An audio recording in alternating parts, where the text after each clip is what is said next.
Nobel Prizes Yes, sir. Yes, sir. as was desired of me. Okay, and I will talk about first of all this man Alfred Nobel, who was one of the four children of a very learned family of Emmanuel Nobel. Alfred Nobel was born in Sweden on 21st October 1833 and died at the age of 63 on 10th of December 1896. He was from Sweden, although he lived all over the world because he had his factories uh, all over the world. He was a Swedish chemist, engineer, inventor, businessman, and philanthropist. Well, and he was not at all learned, like he wasn't trained like we have been trained. In those good old days, Alfred Nobel, he received his early education, the education later on with teachers who were installed in the premises of his father's estate, and he learned physics, chemistry, and various aspects. And so he wasn't a high school from this school, intermediate from that school, BSc from here, MSc from there, etc. जिसको कहते हैं पंजाबी में कि कढ़ा हुआ इंसान था. और खैर, एनीवे, अल्फ्रेड नोबेल के इस शॉर्ट पीरियड ऑफ टाइम में he had 355 patents, and one of the famous patents was dynamite. Dynamite, which was a soft, also a hard explosive, which was used initially for peaceful purposes and later on for military purposes. Alfred Nobel owned the Bofors. The Bofors, we all know in India, is an institution that makes so many things. Among that, the Bofors cannon is very famous in India for various reasons. He was famous for dynamite and blasting cap. This was also an explosive device, and he had pan-European presence, pan-European enterprises. He and his family had more than 100 factories of explosives and ammunitions. In the War of Crimea, he profited immensely, and he was a very rich man who could spend any amount of money anywhere to do any kind of a thing to his liking. Well, he never married in his life, although he had affairs with 3 different women. And of course, therefore, he had no children, and he had to be he had his nephews and nieces, etc., who could later on. Now, he used to move from premiers clubs in Europe, but he had to suffer certain disasters, and in one of his in one of the explosions in one of the factories that he had, he lost his dear young brother. However, it is said that in 1888, his another brother, Ludwig, who had other set of interests, he died of heart attack in France. And a certain French newspaper presented the obituary, and in the obituary he was Alfred Nobel. He mistook him as Alfred Nobel, and this dynamite king was branded as Merchant of Death by this French newspaper. This man, Alfred Nobel, power bank दे दियो. in his lifetime, before the death of even Ludwig Nobel, he was a sponsor of many scientific research personnel with his generous grants to their research activities. And when they came for him, the Merchant of Death, Alfred Nobel was taken aghast, and he was shaken by the words of that French newspaper. And it is said that the rest of his life he was haunted by these words, which were of course withdrawn and apologies were rendered. Alfred Nobel was a good learner, and he spoke 5 languages fluently. He played, he wrote plays and poems, and took interest in the literary works of contemporary literary works. Okay, so he was in the company of learned people from literature. Before that, and I'm sorry, after that, he made his will, the last and lasting will. The will was written over and over again and again, and he established a prize for physics, a prize for chemistry, a prize for physiology or medicine, a prize for literature, and also a prize for peace. Now these were the 5 prizes that were initiated by this now a great philanthropist. Okay, he had a long-standing friendship with his secretary, Bertha von Suttner, who actually married a boyfriend of her and left him. But it is said that she remained a friend till his death. He wrote a famous war novel, sorry, Lay Down Your Arms. Bertha was his secretary, who met him sorry, first in 1876.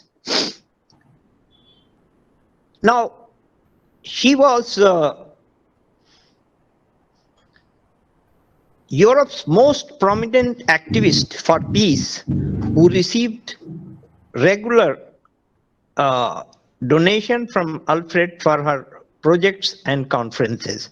तो Bertha जो है वो बहुत सारी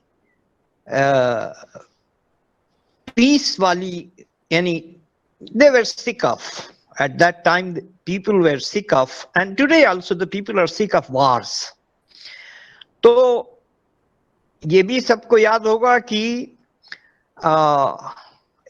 वार और piece नाम की एक नॉवेल लिखी गई थी रशिया में, और इसने जो है ये एक वार नॉवेल लिखी जिसका नाम था ले डाउन योर आर्म्स, यानी सबमिट कर दो, खत्म करो, सुलह कर लो। और इन प्रोजेक्ट्स और लंबी लंबी कॉन्फ्रेंसेस उसने कराई, नोबेल से पैसे मिले और फिर बड़े डिस्कशंस हुए। इसमें नोबेल ने एक बार कहा कि वार is one of the greatest crimes, बल्कि ये कहा कि ग्रेटेस्ट ऑफ ऑल क्राइम्स जो है वो वार हुआ करती है। और ये बात सच भी है, काहे बात का, हाँ? फिर लेकिन एक बात कही उसने कि अगर और सोफिस्टिकेटेड वेपन्स आ जाते हैं तो वो कॉन्फ्लिक्ट लिए डिटरेंट होंगे। एनीवे चौधरी साहब, आपके पास इतना हथियार है तो मेरे पास भी उतना ही हथियार है।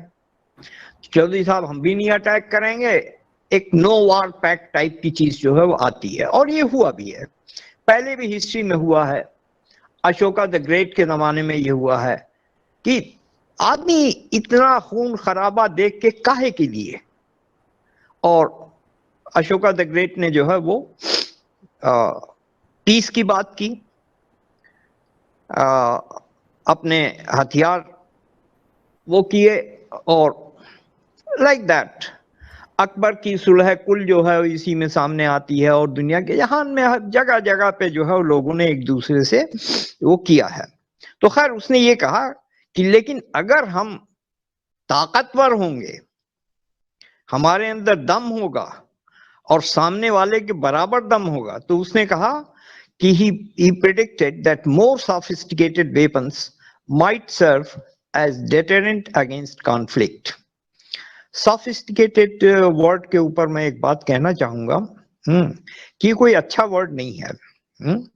और लेडीज बैठी हुई हैं, अगर मैं किसी लेडी को वहां पे ये कहूं कि भाई आप बड़ी सोफिस्टिकेटेड खातून हैं, तो ये गाली है ना कि उनकी तारीफ। लेकिन वो बहुत पुलकित होके, खुश होके, शुक्रिया अदा करके जाएंगी कि देखिए साहब, फुला साहब ने मुझे सोफिस्टिकेटेड कहा। इसी तरह का एक खराब वर्ड है स्मार्ट।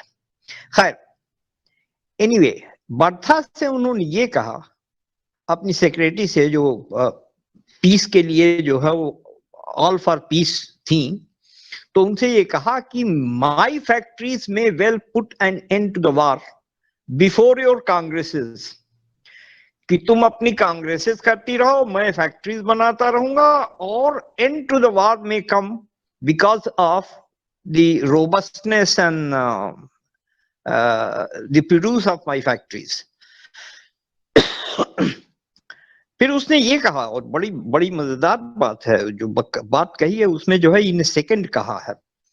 उसने ये कहा कि far in the day that two armies are capable of destroying each other in a second, all civilized nations will surely recoil before a war and dismiss their troops. और अगर troops का dismissal हो जाता है तो उन troops के लिए जो है वो बहुत अच्छे अच्छे काम मिल जाएंगे, तो इतना खर्चा पानी नहीं करना पड़ेगा। और लेकिन उसके लिए जरूरी है कि आमने सामने की आर्मीज जो है वो उनके पास एक दूसरे को डिस्ट्रॉय करने का कोई तरीका हो जिससे, और ये देखा भी गया है from the days of Soviet Russia for the cold war और फिर क्यूबा क्राइसिस, इसमें ये देखा गया कि इसमें दोनों साइड्स के पास जो है वो कुछ इतनी कैपेबिलिटीज थी कि एक दूसरे को डिस्ट्रॉय कर सकते थे। तो भाई इसलिए थोड़ी जीते हैं हम, बच्चे इसलिए थोड़ी पैदा करते हैं कि वो डिस्ट्रॉय हो जाए। तो खैर, अब उनका एक उनके ऊपर एक किताब लिखी है फ्रेडरिक हेफर महल ने, एंड नोबेल पीस प्राइज के ऊपर जो है वो एक किताब लिखी है, क्योंकि पहले 4 जो प्राइजेस हैं अबाउट फिजिक्स, केमिस्ट्री, फिजियोलॉजी और मेडिसिन, एंड चौथा प्राइज उसका है नो ओके, तो ये 5वां प्राइज था जो उसने वो किया। उसमें वो लिखता है कि inventors will is conclusive evidence that Bertha Statter had managed to convince Nobel to do something. कुछ तो करो भाई for the peace movement. Okay? Anyway, लेकिन उसकी एक दूसरी स्टोरी भी है कि उसने ये इतना बड़ा इन्वेस्टमेंट करके, अब देखिए कुछ बड़ी मजेदार बातें हुई उसमें। Nobel kept people guessing about the inheritance of his vast wealth. उसको लगता था कि अब हम कुछ समय में हम चले जाएंगे, and his will was available in public domain only after his death in 1896. लेकिन ये जो कहानी है प्रीमैच्योर ऑबिचुअरी वाली, इसके अलावा भी एक कहानी है, और लेकिन वो मैं बताता हूं। उससे पहले मैं ये बताऊं कि जो उसके अपरेंट इनहेरिटर्स थे, उनमें खास तौर से जो फैमिली मेंबर्स थे, जो बेनिफिशियरीज थे, उन्होंने बहुत कोशिश किया कि उसकी जो फाइनल लास्ट और लास्टिंग विल है उसको ओवरटर्न करा दिया जाए। वो खत्म हो जाए तो हमको जो है वो दाम वाम मिलेगा, हम ऐश करेंगे, उसको इस्तेमाल करेंगे। हालांकि वो अपना 5% ऑफ इस टोटल वो सब फैमिली मेंबर्स में बांट चुका था। और वो ऐसा है कि औरों के बारे में तो नहीं, मैं नहीं जानता, लेकिन मुझे या अगर गगन को मिल जाएगा तो हम लोग बड़े खुश होंगे, इतना पैसा था उसमें। वो दिया, लेकिन फिर भी लालच तो होती है लोगों की, तो वो लोग ये उन्होंने चाहा कि ये उनको मिल जाए सारा पैसा। और दूसरी बात ये थी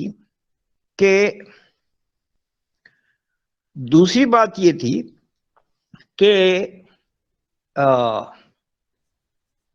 बहुत से लोगों ने जो घर के नहीं थे, जो घाट वाले थे,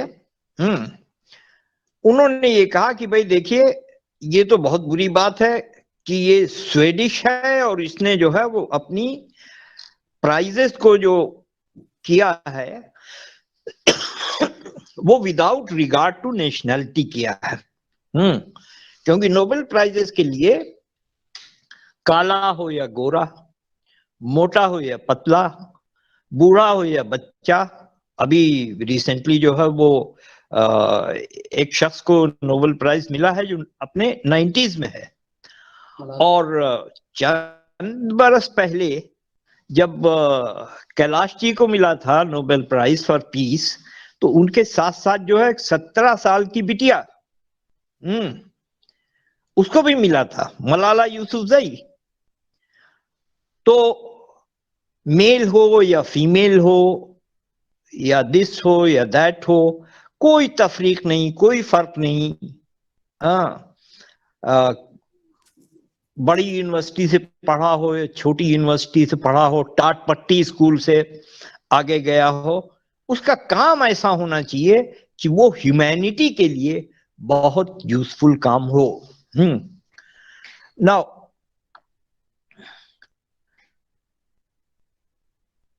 उसके इंतकाल के बाद बहुत रगड़े हुए, बहुत टंटे हुए, रगड़े हुए, टंटे हुए, रगड़े हुए, टंटे हुए, झगड़े हुए, और लीगल इश्यूज जो है बहुत सारे पैदा हुए। इन लीगल इश्यूज के सॉर्ट आउट होने में 5 साल लग गए। और 5 साल के बाद जो है वो जो जिन लोगों के सुपुर्द ये काम किया गया था, the executors of nobles will were able to sort out all legal issues, set up a foundation, convince the designated Swedish and Norwegian institutions to accept the task of awarding the prizes, and they agreed. उसका पूरा जो है वो logistics वो सब तैयार हो गया, वो आज तक जो है वो इस तरह से होता है। तो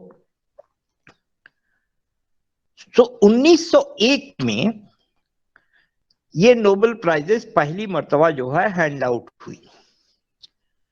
फिजिक्स में ये नोबेल प्राइज विल्हेम कॉनराड रॉन्जन को दी गई, जो डिस्कवरी ऑफ एक्सरेज के लिए थी। केमिस्ट्री में ये जैकोबस हेनरिकस वॉन हाफ जो है वॉन हाफ, जिसको law of chemical dynamics and osmotic pressure in solutions. Physiology और मेडिसिन की जो थी वो एमिल एडोल्फ वॉन बेहरिंग को सीरम थेरेपी के लिए दी गई, specially its application against diphtheria. हम लोग जितने बैठे हुए हैं यहाँ पे, हम लोग जितने इसको सुन रहे हैं, उनके हरेक के खानदान में दसियों बच्चे पास्ट में, उन दिनों में 1900 के आसपास और उससे पहले डिप्थीरिया से जो है वो अफेक्टेड हुए, उनका इलाज नहीं हो पाया, और इस इलाज के लिए जो है वो ये फिजियोलॉजी और मेडिसिन का वो दिया गया। अब लिटरेचर का प्राइज आया, वो सुली प्रूधो में, ये एक पोइट थे, लिटरेचर थे, राइटर थे, प्रेजेंटर थे, और उनके पोएटिक कंपोजिशन के लिए जो है वो ये प्राइज दिया गया। पीस प्राइज जीन हेनरी ड्यूटांट और फ्रेडरिक पासी को दिया गया। तो ये पहली मर्तबा हुआ कि इस तरह से। हाँ, एक बात कहना भूल गया था मैं, और वो ये है कि एक तो ये कहानी जाती है कि उसको बहुत बुरा लगा कि वो मर्चेंट ऑफ डेथ के नाम से जो है उसको कॉल किया गया। लेकिन दूसरी बात जो कही जाती है वो ये है कि long back Nobel also received a prize which he kept very dear to him, the Royal Academy of Sciences। उसने जो है वो एक प्राइज उसको दिया था। तब उसके दिल में ये बात आई कि क्यों ना हम भी जो है ये सब जो इतनी दौलत इकट्ठा हुई है, इसे कमाई जो रशा से हुई है, इसको क्यों ना हम जो है इस तरह की चीजों के लिए, ह्यूमैनिटी के काम में उसके लिए जो कारामद है उसके लिए हम इंस्टॉल करें। अब ये awards along with the Nobel Prize for Economics, ये नहीं थी नोबेल के, उसमें ना तो इकोनॉमिक्स यानी इकोनॉमिक साइंसेस वाली नोबेल प्राइज थी, और खैर मैथमेटिक्स की तो थी ही नहीं। उसकी एक अजीब व गरीब कहानी है कि शायद उनको जो है वो कुछ ईर्ष्या थी, ईर्ष्यालु थे कि उनकी गर्लफ्रेंड जो है वो एक मैथमेटिक्स के प्रोफेसर के साथ, बहुत ही ब्रिलियंट आदमी के साथ जो है वो इनके पास से चली गई थी। एंड ही न्यू कि अगर मैं मैथमेटिक्स के लिए प्राइज करूंगा तो इन्हीं साहब को मिल जाएगी। ABC कोई भी नाम हो, को नाम से कोई फर्क नहीं पड़ता।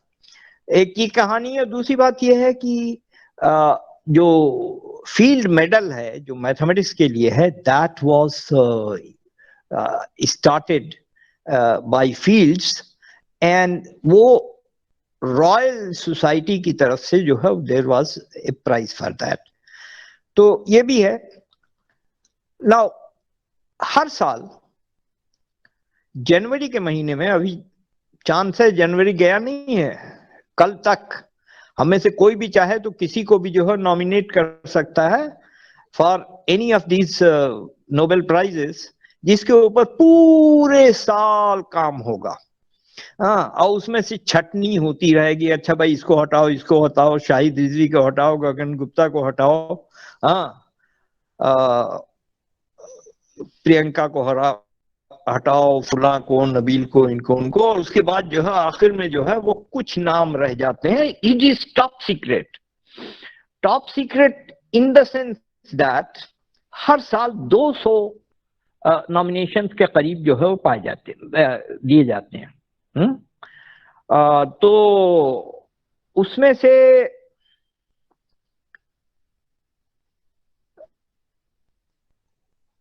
नहीं, उसमें से एक को, दो को, तीन को किसी को मिलती है, 3 तक को मैक्सिमम मिल सकती है। तो for and they share it. Okay, Nobel prize for economics 1969 में जब गगन जो है वो 4 साल का था, हाँ, तब पहली मर्तबा दी गई, और जब 3 साल का था तो वो इंस्टॉल हुई। This is a Bank of Sweden Prize in Economic Sciences in memory of Alfred Nobel।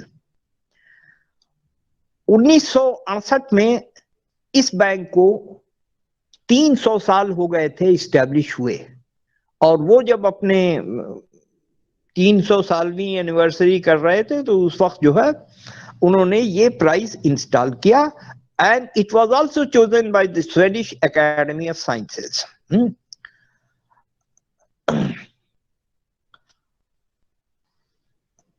This Swedish Academy of Sciences also select prizes in physics and chemistry in conjunction with the prize committee. Recipients receive their awards at the same December ceremony. इसमें एक बहुत ही मजेदार कहानी है, कि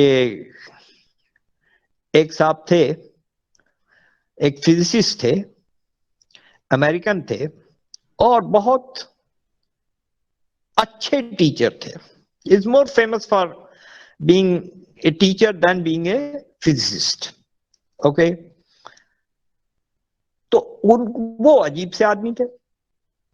उनको Nobel prize जब मिला तो उसमें नोबेल प्राइज में ये होता है कि लेने वाला जो है वो जाता है राजा के पास, जो उसको कन्फर्ट करता है उसको, और उसके बाद उल्टे पांव पीछे हटके वो लौटता है। तो ये फिनमैन साहब, या फाइनमैन भी लोग कहते हैं उनको, इन्होंने कहा भाई मैं ये तो नहीं करूंगा, ऐसे कैसे? तो कहने लगे अच्छा, तो फिर हमारी शर्त है कि हम एक पैर के ऊपर जो है वो जाएंगे और उसी पैर के ऊपर लौट के आएंगे। खैर, कमेटी ने उसको जो है वो देखा वेखा, उसके बाद कहा इसमें कोई हर्ज नहीं है, ठीक है। खैर, anyway, recipients receive their awards at the same December ceremony, because on 10th of December is the death anniversary of Alfred Nobel. The Nobel Prize is not awarded posthumously, usually. So, for example, in 1948, Mahatma Gandhi was nominated for the 5th time, and maybe definitely he would have got it. लेकिन उनको इस वजह से नहीं मिली कि उस आज के दिन, on this sad day, he parted from us. He was assassinated. लेकिन exceptions have been there. ऐसा नहीं है।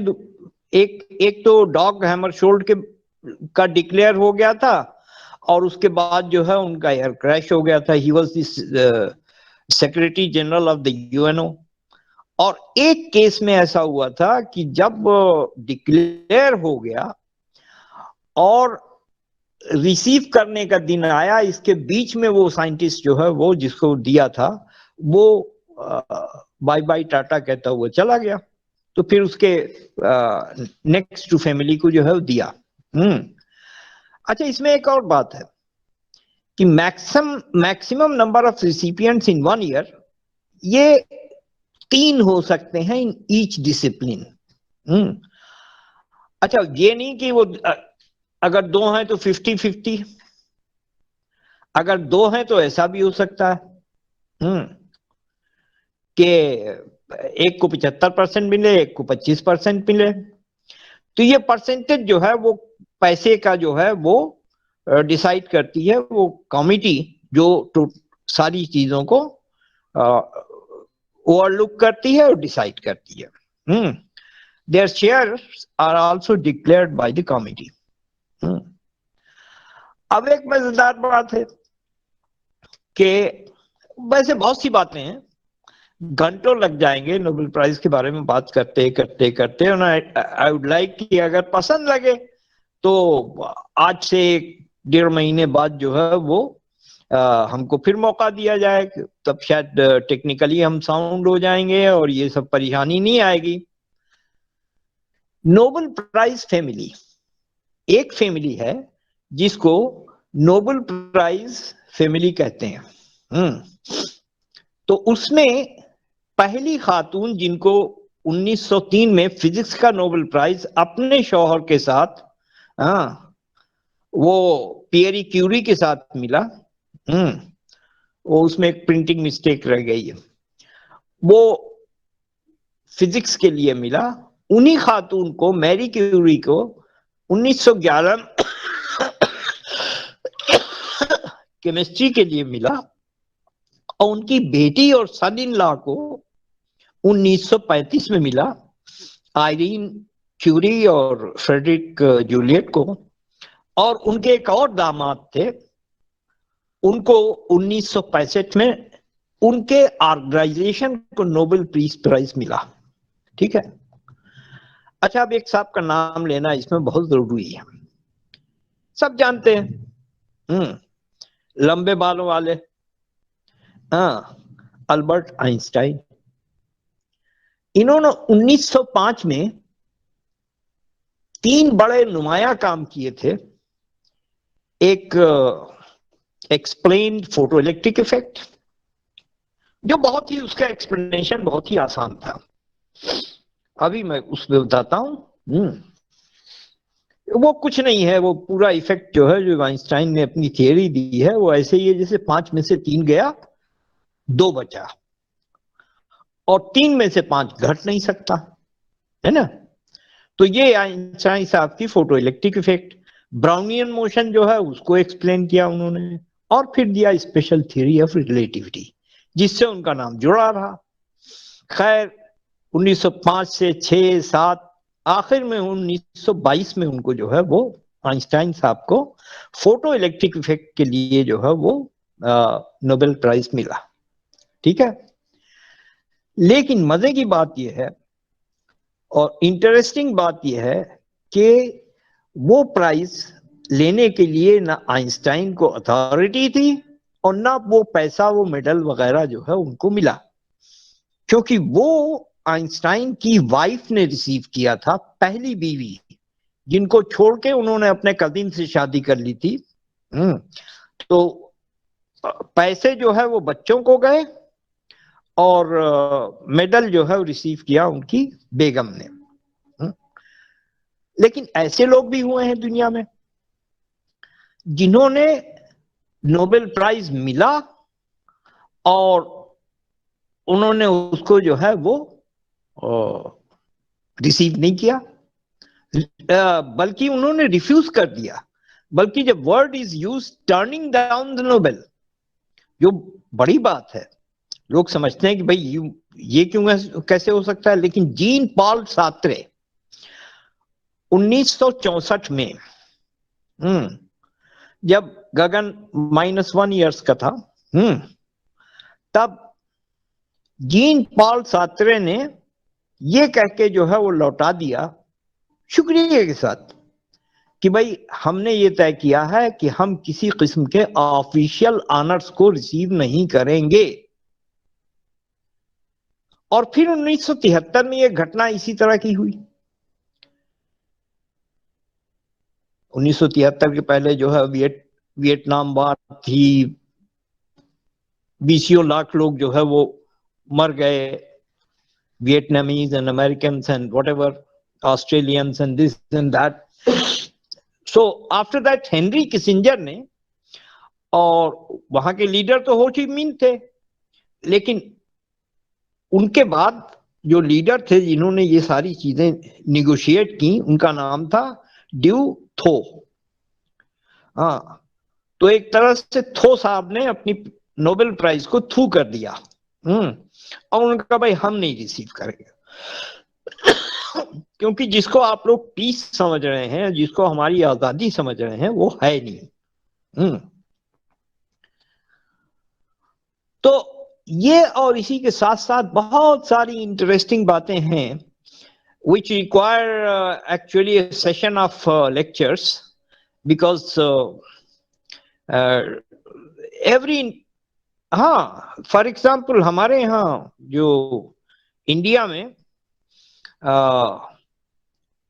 अरे भाई कैलाश जी को जो नोबेल प्राइज मिला मलाला के साथ, उससे पहले जो है वो मदर टेरेसा को मिला था। वो बड़ी इंटरेस्टिंग बात है। मदर टेरेसा ने रिफ्यूज नहीं कर सकती थी because she had to use that for यानी गरीबों के उत्थान के लिए, चैरिटी के लिए उनको इस्तेमाल करना था। लेकिन वो पहली ऐसी खातून हुई जिनको नोबेल डिनर एक होता था। तो नोबेल डिनर के लिए उनको $7,500 खर्च करके वो नोबेल डिनर जो है वो उसमें शामिल हो सकती थी वो, और फिर वहां जाना और फिर वहां से आना वगैरह वगैरह, तो मे भी 15,000 20,000 के करीब जो है वो डॉलर्स खर्च हो जाते। तो मदर टेरेसा ने कहा भाई ये तो बहुत पैसा होता है, भाई ऐसा करें कि ये जो है लेप्रोसी फंड में जो है हम डाल देते हैं, हम नहीं जाएंगे और माफी मांग लेंगे, हमारी फोटो खींच के बादशाह को भेज दो। तो इस छोटी सी टॉक में जो गगन ने बहुत वो किया, even to tell you the truth that till yesterday the things were not ready and I was not feeling well. Anyway, I must thank, along with Gagan and his lovely daughter and all the audience who are there, and my own son Nabil, who is assisting me in doing it. अब भाई 74 साल का मैं हो गया हूं, तो मुझे क्या मतलब टेक्नोलॉजी, उस टेक्नोलॉजी, टाट पट्टी से लेके जो है चाक, यही बहुत बड़ी बात थी। तो खैर 2 वक्त की रोटी मिल जाए, ये हम लोगों का जो है ध्येय था। तो मैं सबका शुक्रिया अदा करना चाहता हूं, और इससे पहले कि I terminate my talk, I would like to say a few words about the previous speaker. I was just overwhelmed,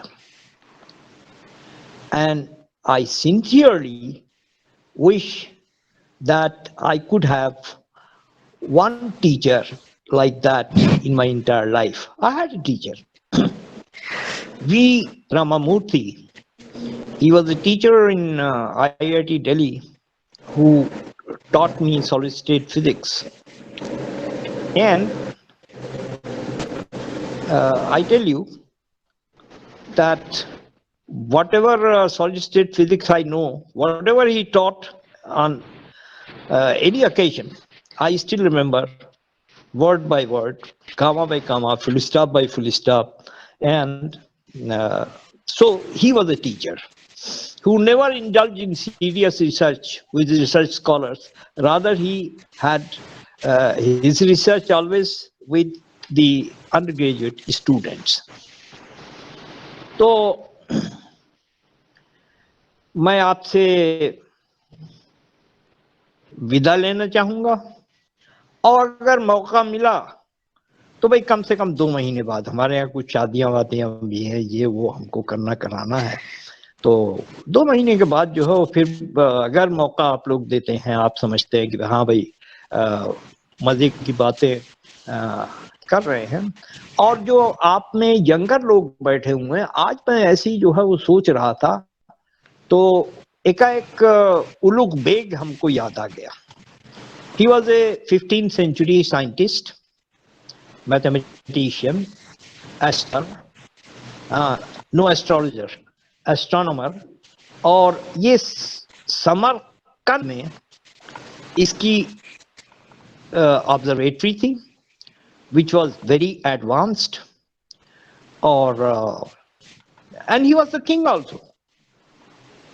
Okay, तो ये तैमूर के खानदान का आदमी था। तो इस था वर्ड के ऊपर जो है मैंने ये सोचा, ऐसे ही कुछ कह देने में कोई हर्ज नहीं है, जब मैं खुद नहीं कर सकता तो अगर हम लोग एक वो करें, लेक्चर सीरीज करें, और वो ये हो, उसका टॉपिक हो एक था रामानुजम, एक था सीवी रमन, एक था रविन्द्रनाथ टैगोर, एक था, बस एक था ... So some of you can pick it from me, because I don't have time and I don't have age at my disposal. So I take your leave and thank Gagan and his daughter and everybody of you. I think no one of you was born when India was not independent. हाँ, 1947 की बात जो है गगन ने कही थी, तो 1947 में 3 बड़े बड़े काम दुनिया में हुए। एक, इंडिया आजाद हुआ। 2, ट्रांजिस्टर की डिस्कवरी हुई। 3, मेरी माँ ने मुझे जना। Okay, thank you very much. Thank you, sir. Thank you. Thanks a lot, sir. Thank you, Wonderful sir. it was hearing from you. Wonderful, sir. Sir इतना अच्छा लग रहा था सर, आप जब बात कर रहे थे, बता रहे थे, इतना विविड अकाउंट था, इतना ज्यादा हमें अलग पर्सपेक्टिव सुनने को मिले, क्योंकि नॉर्मली हमें फॉर्मल सर चीजें पता लगती हैं, लेकिन जिस तरीके से आपने एक, मैं जिसको कहूंगी जीवंत तरीके से आपने हमें समझाया कि किस तरह से जो नोबेल प्राइज है और उसके पीछे की जितनी भी हिस्ट्री है, जितने भी हमारे वैज्ञानिक और बड़े लोग हम जिनको मानते हैं, एसोसिएटेड हैं, उनके भी कितने डायनामिक्स और इंटरेक्शन और किस तरह की चीजें होती हैं लाइफ में, और उसके बाद ये पूरा प्रोसेस जो होता है वो किस तरह से चलता है। तो मुझे बहुत अच्छा लगा सर, और मुझे तो बार बार यही याद आ रहा था कि a teacher is a best story teller. तो जिस तरीके से सर आप इतना अच्छे तरीके से हमको आपने स्टोरी टेलिंग स्टाइल में समझाया, तो उसके लिए सर मैं आपका बहुत बहुत धन्यवाद करना चाहूंगी सबके बिहाफ पे।